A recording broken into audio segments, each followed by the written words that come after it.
Hello everyone, welcome to online target study channel.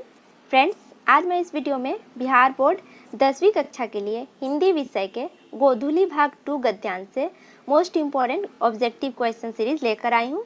जो question आपके आने वाले बिहार बोर्ड मैट्रिक परीक्षा के लिए काफ़ी इम्पोर्टेंट है और मैंने सभी क्वेश्चन सिलेक्टेड लिए हैं, अच्छे लेवल के लिए हैं जो एग्ज़ाम में आ सकते हैं। सो इस वीडियो को अंत तक देखिएगा और अगर ये वीडियो आपको अच्छी लगे, हेल्पफुल लगे तो इस वीडियो को लाइक, शेयर एंड सब्सक्राइब कीजिएगा। तो आज का हमारा पहला विषय है श्रम विभाजन और जाति प्रथा। तो शुरू करते हैं इससे रिलेटेड क्वेश्चन। हमारा पहला क्वेश्चन है, श्रम विभाजन और जाति प्रथा के लेखक कौन है? तो श्रम विभाजन और जाति प्रथा के लेखक बाबा भीमराव अंबेडकर हैं। बी ऑप्शन सही हो जाएगा। बाबा भीमराव अंबेडकर श्रम विभाजन और जाति प्रथा के लेखक कहे जाते हैं। नेक्स्ट है, डॉक्टर अंबेडकर के पिता का नाम क्या था? तो डॉक्टर भीमराव अंबेडकर के पिता का नाम रामजी सकपाल था। बी ऑप्शन सही हो जाएगा। रामजी सकपाल डॉक्टर भीमराव अंबेडकर के पिता थे। नेक्स्ट क्वेश्चन है, आधुनिक सभ्य समाज कार्यकुशलता के लिए किसे आवश्यक मानता है? तो आधुनिक सभ्य समाज कार्यकुशलता के लिए श्रम विभाजन को आवश्यक मानता है।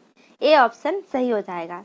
आधुनिक सभ्य समाज कार्यकुशलता के लिए श्रम विभाजन को आवश्यक पॉइंट मानता है। नेक्स्ट क्वेश्चन है, जाति प्रथा भारत में बेरोजगारी का एक डैश कारण बनी हुई है। तो इसका राइट आंसर हो जाएगा ए और बी, प्रमुख और प्रत्यक्ष। जाति प्रथा भारत में बेरोजगारी का एक प्रत्यक्ष और प्रमुख कारण बनी हुई है। सी ऑप्शन सही हो जाएगा। नेक्स्ट है, मूक नायक क्या है? तो मूक नायक एक पत्रिका है। बी ऑप्शन सही हो जाएगा। नेक्स्ट है, डॉक्टर भीमराव अंबेडकर की मृत्यु कब और कहाँ हुई थी? तो डॉक्टर भीमराव अंबेडकर की मृत्यु 1956 ईस्वी में दिल्ली में हुई थी। ए ऑप्शन सही हो जाएगा। 1956 ईस्वी में दिल्ली में डॉक्टर भीमराव अंबेडकर की मृत्यु हुई थी। नेक्स्ट क्वेश्चन है, डॉक्टर भीमराव अंबेडकर का जन्म कब हुआ था? तो डॉक्टर भीमराव अंबेडकर का जन्म 14 अप्रैल 1891 ईस्वी को हुआ था। डी ऑप्शन सही हो जाएगा। 14 अप्रैल 1891 ईस्वी को डॉक्टर भीमराव अंबेडकर का जन्म हुआ था। नेक्स्ट है, अंबेडकर की दृष्टि में भाईचारे का वास्तविक रूप कैसा होता है? तो अंबेडकर की दृष्टि में भाईचारे का वास्तविक रूप होता है दूध और पानी के मिश्रण की तरह, यानी वे भाईचारे को दूध और पानी के मिश्रण की तरह देखते थे। नेक्स्ट है, भारतीय संविधान के निर्माण में महत्वपूर्ण भूमिका किसकी है? तो भारतीय संविधान के निर्माण में भीमराव अंबेडकर की महत्वपूर्ण भूमिका है। ए ऑप्शन सही हो जाएगा।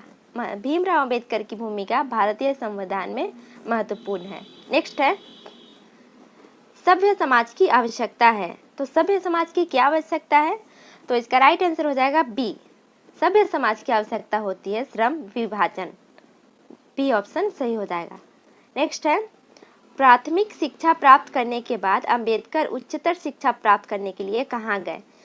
तो प्राथमिक शिक्षा प्राप्त करने के बाद भीमराव अंबेडकर उच्चतर शिक्षा प्राप्त करने के लिए न्यूयॉर्क गए थे। सी ऑप्शन सही हो जाएगा। यानी प्राथमिक शिक्षा प्राप्त करके भीमराव अंबेडकर उच्च शिक्षा प्राप्त करने के लिए न्यूयॉर्क गए थे। नेक्स्ट है, अंबेडकर चिंतन व रचनात्मकता के लिए प्रेरक व्यक्ति थे। तो इसका राइट आंसर हो जाएगा डी, इनमें से सभी, यानी वो बुद्ध थे, कबीर थे और ज्योतिबा फुले। इन तीनों व्यक्ति से वे प्रेरणा लेते थे। नेक्स्ट है, जाति पाति तोड़क मंडल भाषण लाहौर में कब हुआ? तो ये हुआ था 1936 ईस्वी में। 1936 ईस्वी में लाहौर में जाति पाति तोड़क मंडल भाषण हुआ था। नेक्स्ट है, श्रम विभाजन और जाति प्रथा क्या है? तो श्रम विभाजन और जाति प्रथा एक निबंध है। सी ऑप्शन सही हो जाएगा। नेक्स्ट है, निम्नलिखित रचनाओं में से कौन सी रचना डॉक्टर अंबेडकर की है? तो ये तीनों रचनाएं हो जाएगी डॉक्टर अंबेडकर की, ए, बी और सी। पहला है the castes in India, the untouchables, who are they, और है तीसरा है हु आर सुधराज। ये तीनों ही रचना जो है ये भीमराव अंबेडकर की मानी जाती है। नेक्स्ट है, आधुनिक सभ्य श्रम विभाजन को आवश्यक क्यों मानता है? तो आधुनिक सभ्य समाज श्रम विभाजन को कार्य कुशलता के लिए आवश्यक मानता है। ए ऑप्शन सही हो जाएगा। यानी आधुनिक सभ्य समाज जो है वो श्रम विभाजन को कार्य कुशलता के लिए यानी अपने कार्यों की कुशलता के लिए आवश्यक मानता है। नेक्स्ट है, श्रम विभाजन और जाति प्रथा पाठ बाबा साहेब के किस भाषण का संपादित अंश है? तो ये हो जाएगा एनिहिलेशन ऑफ कास्ट। यानी श्रम विभाजन और जाति प्रथा पाठ जो है वह बाबा साहेब भीमराव अम्बेडकर के भाषण जो है वो एनिहिलेशन ऑफ कास्ट भाषण से संपादित अंश है। नेक्स्ट है, अम्बेडकर के भाषण एनिहिलेशन ऑफ कास्ट को किसने हिंदी में रूपांतर किया था? तो ये रूपांतर करने वाले हैं ललई सिंह यादव।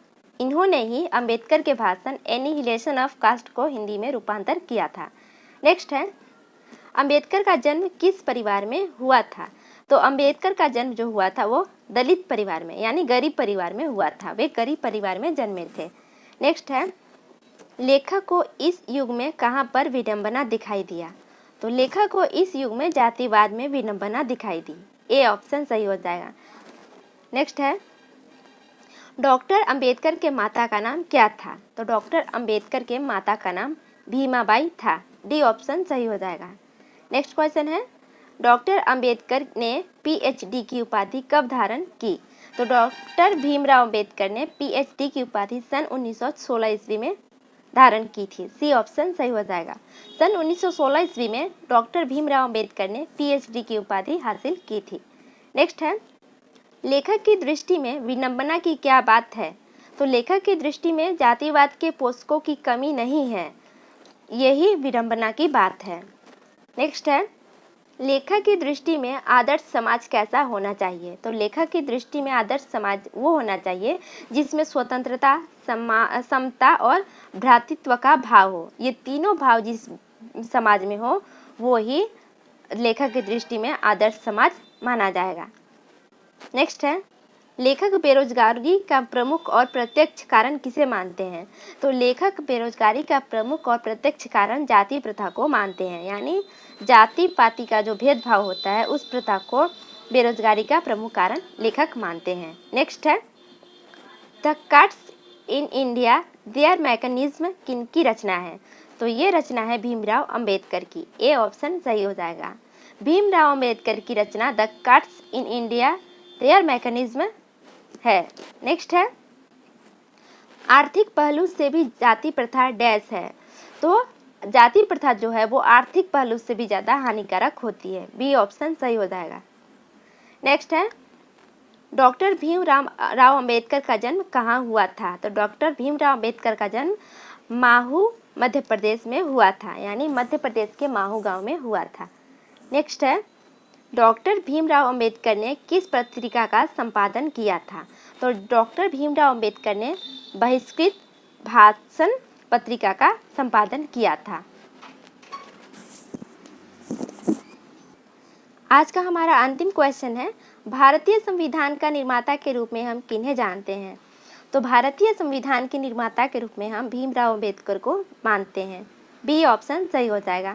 भीमराव अंबेडकर ही भारतीय संविधान के निर्माता कहे जाते हैं।